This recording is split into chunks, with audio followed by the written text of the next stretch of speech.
Bismillah walhamdulillah wa salatu wa salam ala rasulillah. This is our second installation of Surah Al-Mu'minun.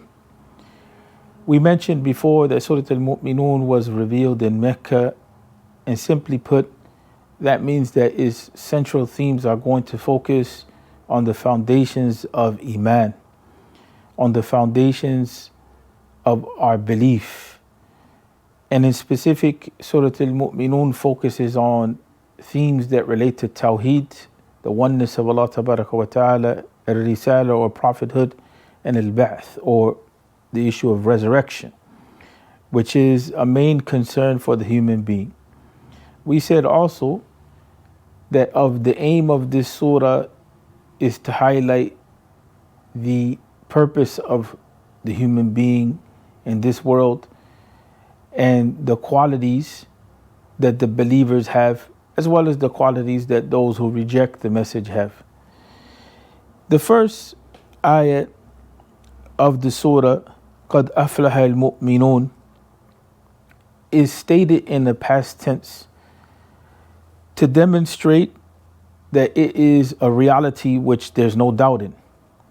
And that is a play on how the Arabic language is used. So sometimes the Quran will state things in the past tense so that is understood with certainty. But the ayat that follows, الَّذِينَ هُمْ فِي صَلَاتِهِمْ خَاشِعُونَ, it talks about an action. And so the first ayat says that the believers indeed are successful, or they have achieved success. And that is that they have entered into Jannah. Then the description comes of, with regard to the believers, those who in their salah are possessed of khushu' or al-khashi'een. And so here, the understanding that we can get from this is that khushu' is of two types. Khushu' is a term which sometimes there's some confusion over it, but it's to be in a state of humility, it's to be focused. And so we find that some of the mufassirun, they say that there's two types of khushu' here. The one is what we call al-khushu' al-zahiri, or the khushu' which is to be seen, and that is to have etiquette with the salah, or to have adab with the salah, or to be in a refined state when we come to the salah, and the way that we stand, and the stillness in the salah, and the way that we present ourselves. And then there is al-khushu' al-batini, and that's the khushu' that pertains to the inner part of ourselves, and that is to be conscious that we're in the presence of Allah, and that Allah wa ta'ala has a right over us, and here, to think about the greatness of Allah, or to have that in our consciousness. And so those people who possess that quality of khushu' in their salah are those who have realized one of the main characteristics of the believers.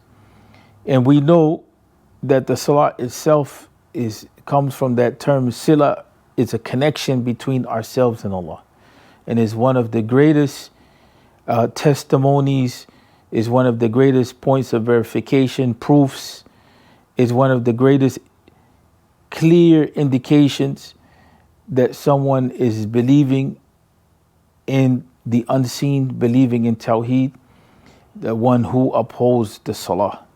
But not only the one who upholds the salah, in this case the Quran is instilling in us this idea that the salah is accompanied by khushu', and we know, as some ahadith indicate too, that one of the things that leaves the community in the last age or the last days is the khushu'. So we, are advised to imbibe or to inculcate or to develop within ourselves that quality. Right? It doesn't mean that we're necessarily in the end times, in the most literal sense. We know that with the Prophet coming, alayhi salatu wasalam, the end time began. But these types of warnings are there for us not to despair But these types of warnings are there for us to learn how to do the opposite and take on the qualities of Iman. And with that, we come to an end. Assalamu alaikum wa rahmatullah.